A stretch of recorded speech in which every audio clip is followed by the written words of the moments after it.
Good evening. Thanks for joining me this Friday. I'm Shafiqa Razali and these are tonight's top stories.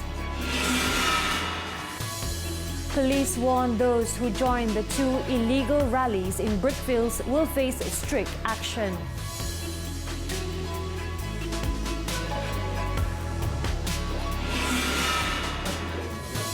Drugs worth nearly 700 million ringgit seized in Malaysia's biggest haul to date. And Malaysia's poverty levels vastly higher than reported.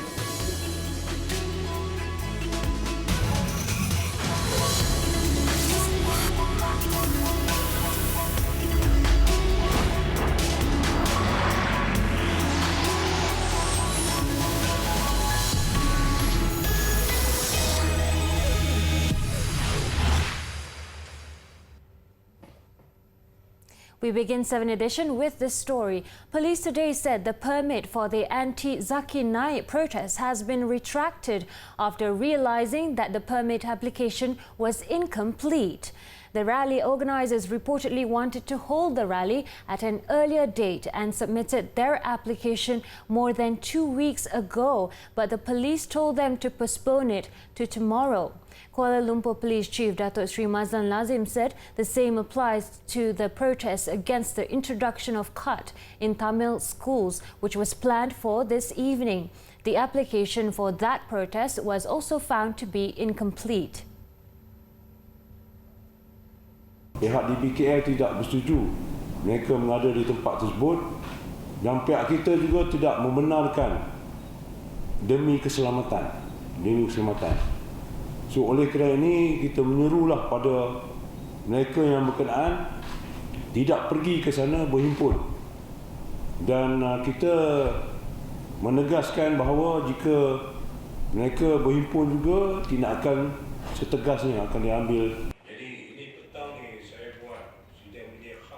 Social media is abuzz with rally organisers assuring their supporters and the public that the rallies are safe and legal. A number of videos are also circulating on WhatsApp groups asking the public to show their support to both causes.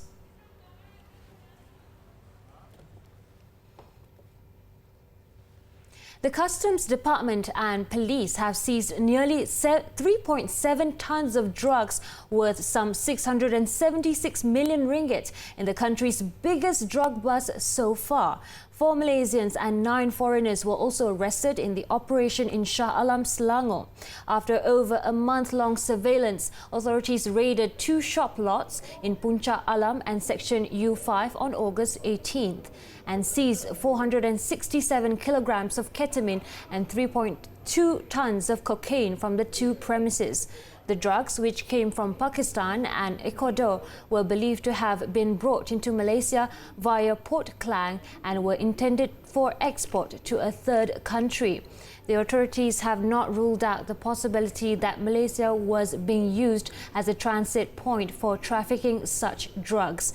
All the 13 suspects have been remanded until August 30th to facilitate investigations for drug trafficking.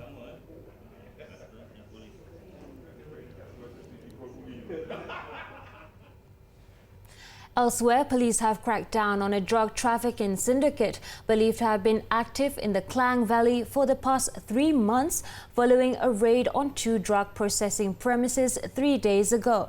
Central Police Chief ACP S. Shanmuga Murthy said, acting on information, police arrested 2 local men as well as a woman in a 4-wheel drive in Kepong. He added the 3 suspects, aged between 25 and 39, then led police to 2 premises in Kepong and Selayang before police found various types of drugs and cash, totaling 131,000 ringgit. Di situ telah berjaya merampas pelbagai jenis dadah, iaitu seperti berikut: 26 paket plastik berisi ketamin, 58 paket berisi serbuk ekstasi dan 1,255 biji pil ekstasi dan 120 biji pil Ermin 5 dan 87 batang rokok berisi ganja. According to him, the syndicate is suspected of processing the drugs themselves before distributing them to customers, including entertainment centres. The drugs were believed to be available to over 6,900 customers, while the 3 suspects have been remanded for 7 days from Wednesday. The case is being investigated under the Dangerous Drugs Act. Moving on, Perak Exco member Paul Yong Chu Kiong today pleaded not guilty at the Ipoh Sessions Court to raping his 23-year-old Indonesian maid last month. Yong also criticised the police for not being professional with the investigation, claiming they had failed to investigate the case thoroughly, which caused him to be charged. Yong, who is in charge of housing, local government, public transport, non-Islamic affairs and new village issues, arrived at the Sessions Court at nearly 9 this morning, greeted by hundreds of supporters, including State Assemblymen and DAP members. He was accused of raping his Indonesian maid at his home in Meru Desa Park on July 7th. If found guilty, Yong faces a jail term of up to 20 years and whipping upon conviction. The court set bail at 15,000 ringgit with 1 shorty. Meanwhile, the Tronoh assemblyman is refusing to take leave from his official duties until the conclusion of the case. Bagi saya masih lagi esko kerajaan negeri, saya dipilih rakyat, saya mewakili rakyat. So, maybe tak akan ambil cuti ya? Bagi saya masih belum dijatuhkan hukuman. So akan teruskan kerja-kerja. Mesti rakyat yang bagikan mandat, saya kena berikan perkhidmatan saya kepada rakyat. Mengapa saya mau berhenti? Apa sebab saya mau cuti? September 24th has been set for case management.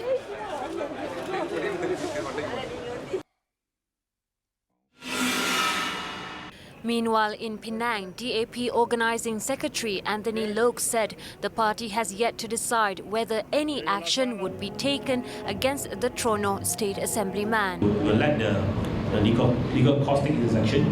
We'll respect the whole process, the legal process. As far as any actions to be taken by the party, we have not decided. The party top leadership will meet and then any decision will come from the CEC, if not from any individual leaders. He added the party leadership will also discuss Perak Menteri Besar's advice for Yong to go on leave until the end of the trial.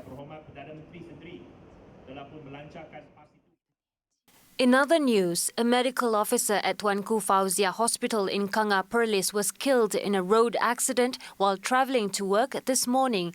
In the 7 a.m. incident, Dr. Muhammad Farid Ismail was believed to have lost control of his Pro 2 Myvi before crashing into a street light.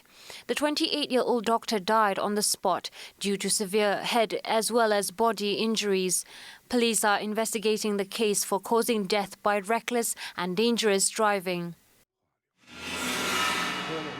The Kuala Lumpur Immigration Department raided a squatter area located near a jungle where more than 100 foreigners were found sleeping in an early morning operation today.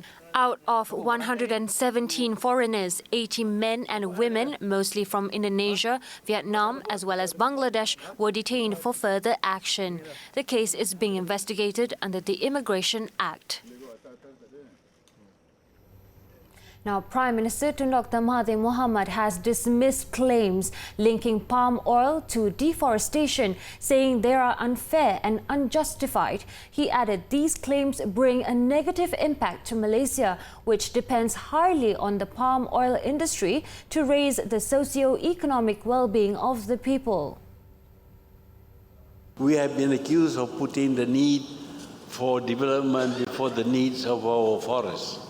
The issue of deforestation for oil palm plantation has always been championed by our detractors in order to help us achieve sustainable development goals. The Premier said this when opening the Hutan Kita exhibition at the Kuala Lumpur Tower today. He also pointed out that the Malaysian palm oil industry is now focusing on improving productivity as well as yields rather than expanding land. This to avoid deforestation and direct to indirect land use change. The government has also set the maximum arable land for oil palm cultivation at 6.55 million hectares by 2023. Malaysia's poverty levels is vastly higher than reported. A United Nations human rights expert said Malaysia's claim that it has nearly eradicated poverty is wrong, as the official figures do not reflect the actual situation on the ground. In a press conference today, UN Special Rapporteur on Extreme Poverty and Human Rights, Professor Philip Alston, said based on official figures, the country's poverty rate dropped to 0.4% in 2016 from 49% in 1970. But Alston, in a press conference today, refuted this, saying this conclusion was unrealistic as it was based on outdated measures. In reality, Malaysia seems to have a poverty rate which is closer to that of most other countries, and that is something like 15%. We can argue about the particular figure, whether it's 12, whether it's 18, but there is very significant poverty. He added that the poverty line actually had stayed at the same level for decades, despite the cost of living continues to rise. Alston explained that the national poverty line of 980 ringgit per household per month was also ridiculous, as this would mean an urban family of 4 would have to survive on 8 ringgit per person per day. Analysis done by independent groups, however, suggested that the true poverty rate was about 15%, which indicates Malaysia has significant poverty. This has also led to ineffective policies by the government in tackling the poverty issue. Malaysia Airports Holdings Berhad has mobilized about 1,000 staff to assist airlines and air passengers as it went into overdrive to get the disrupted systems at the KLIA and KLIA-2 up and running again. The airport departure hall was also congested today, with passengers waiting for announcements on their flights following the ongoing system disruption. Bangkok for more than 5 hours. We have a duration, so it's almost more than 10 hours. We have to stay on airport. Tengok list kan, sambil tengok nama dengan passport number semua. Lambat sikit tulis semua. Di kaunter sebelah ada guna laptop sendiri dengan ada orang kaunter tu kata 21 tahun, the first time the system down kan. Macam pening lah sikit. The system disruption since Wednesday night affected key functions such as the Wi-Fi connection, flight information display system, check-in counters and the baggage handling system. As a result, airlines are forced to process all flight transactions manually. Yesterday, almost 24 flights were delayed as both international terminals grappled with a system disruption. Passengers have been advised to arrive at the airport at least 4 hours before their scheduled flight departure time.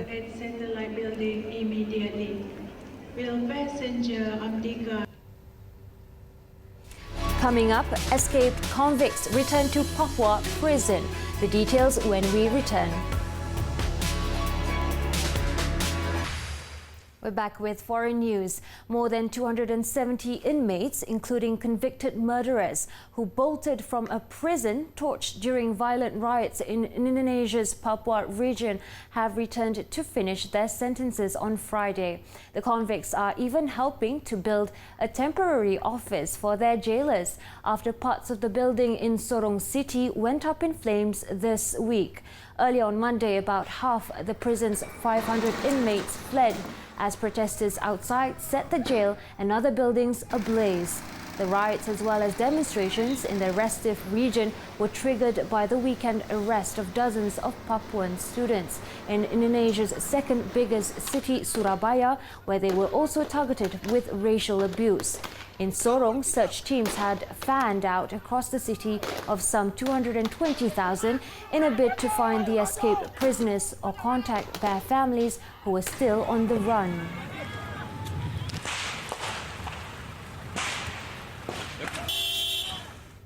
Now, amid growing global concern over the wildfires sweeping through the Amazon, Brazilian President Jair Bolsonaro admitted farmers could be illegally setting the rainforest ablaze. Speaking to reporters on Thursday, he added that there aren't enough resources to fight the inferno, and then suggested that non-governmental organizations, NGOs, were to blame for starting the fires. The Amazon, the largest rainforest in the world, is a vital carbon store that slows down the pace of global warming. According to Brazil's Space Research Center, nearly 73,000 fires have hit the countryside of the Amazon, an increase of 85% this year compared with the same period a year earlier. Although forest fires tend to intensify during the dry season at this time of the year, environmentalists are blaming the sharp increase on farmers setting the forest alight to clear land for pasture, which is accelerating deforestation. It also affects evapotranspiration, which is essentially the cloud cover that moderates our climate in Brazil and all across South America, but also the oceans around the world. So the fact that we're seeing this happening right now in Brazil isn't just bad for Brazil and the cities of Brazil, which are affected by pollution and water shortages. It's a problem for the world.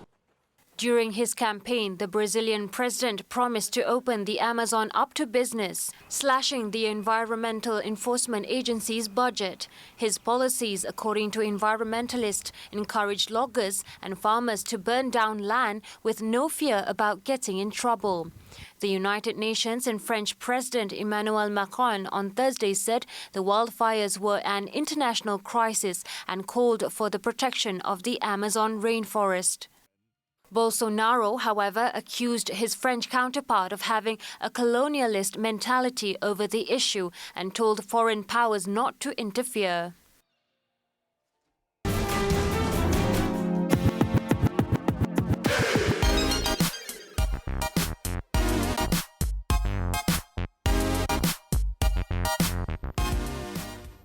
It's time for our daily segment Clickbait, where we take a look at what's trending and making rounds in the cyber world today. Now, meeting the love of your life can take place in the most unlikeliest of places during this day and age.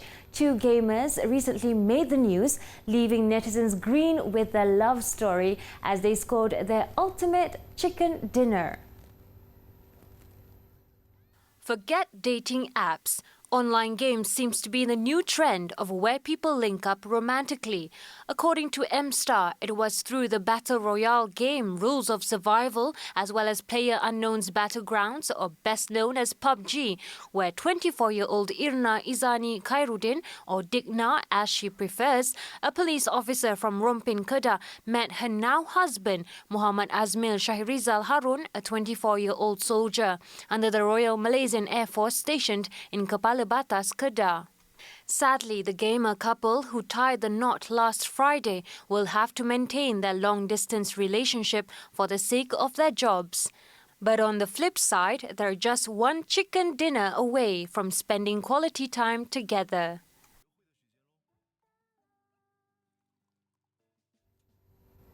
Now updated as of 7 p.m, here are the top trending topics and searches on the internet today.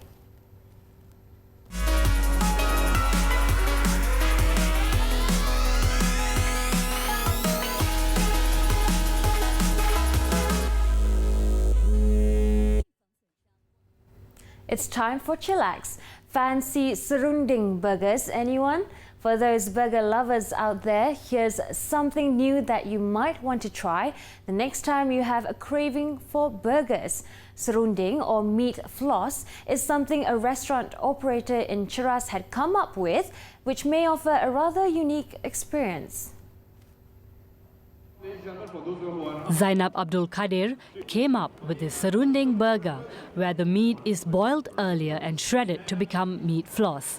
According to Zainab, she and her family had wanted to add elements of Malay recipe in her burger to cater for the taste of burger lovers. Menariknya burger serunding ni, kita sedia maklum kan, serunding ni adalah satu makanan yang istimewa bagi kalangan orang-orang Melayu dekat Malaysia ni. Dan serunding ni pun kita tak boleh dapat tiap-tiap hari. The buns, special sauce and shredded meat, which is self-made, makes the burger one of a kind. The special burger can be found in the restaurant's outlets at Putrajaya, Cyberjaya, Bangi and Cheras. According to Zainab, the restaurant's patrons are happy with the menu, which offers something a little bit out of the ordinary.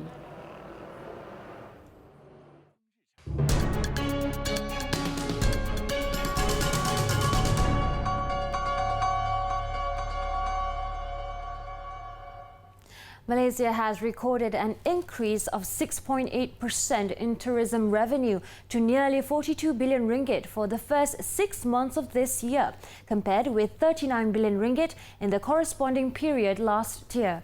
Tourism, Arts and Culture Minister Datuk Muhammadin Ketapi said the number of tourist arrivals to Malaysia had also rose by 4.9% to 13.35 million for the period from only 12.73 million previously. Very positive because at the moment we are getting in about 13 million plus, of which at the moment is not the peak time yet for some other countries. Datuk Muhammadin was met at a press conference on the tourism performance for January to June 2019. 10 countries that contributed to the number of tourist arrivals to Malaysia are Singapore, Indonesia, China, Thailand, Brunei, India, South Korea, Philippines, Vietnam, as well as Japan. While the 5 top countries that contributed to Malaysia's tourism revenue were Singapore, China, Indonesia, Thailand and Brunei. ASEAN member countries, however, still dominate international tourist distribution by 70%.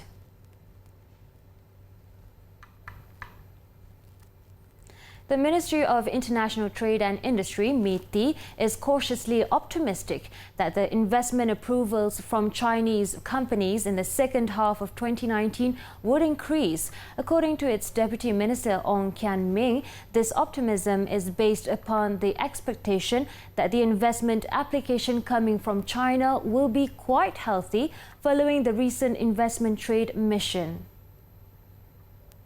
We recently came back from a trade investment mission to Shenzhen and Guangzhou together with the Minister of Finance, Lim Guan Eng, and we did see many high level of interest among the companies that we met in terms of wanting to come to Malaysia for a variety of reasons. The good investment conditions, using Malaysia as a gateway to ASEAN, for example, like what Pactica is doing here in Malaysia. For the wonderful presentation. He added there is interest amongst Chinese companies that looks to Malaysia to diversify their manufacturing locations due to the ongoing US-China trade war. Earlier, Ong witnessed the signing off of a Memorandum of Understanding (MOU) between Pactica Sendirian Berhad and Shenzhen Qianhai Quantum Cloud Code Technology Co. Limited.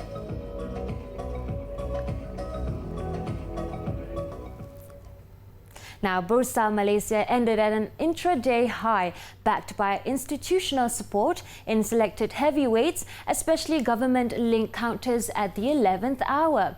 The benchmark FBM KLCI ended 6.86 points higher at 1,609.33, leading it to close at its highest today. On to stocks to watch. AirAsia ex Berhad recorded a dismal second half of 2019 performance, way below analysts' expectations. The airline continues to operate in a challenging environment amid a slowdown in tourism growth in China and Korea. Next.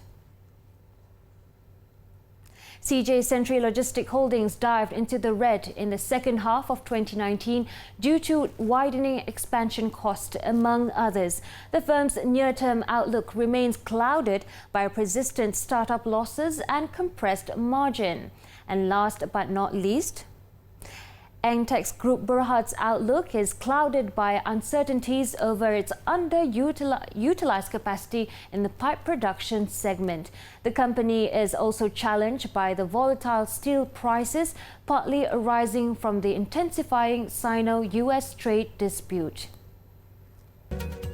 And to wrap up 7Edition this evening, we leave you with the visuals of a stunning shot of a small glacier in the eastern Greenland, which is calving, serving as a reminder that global warming is definitely ahead of us. I'm Shafiqa Razali. Thanks for tuning in and have a wonderful weekend ahead. Good night.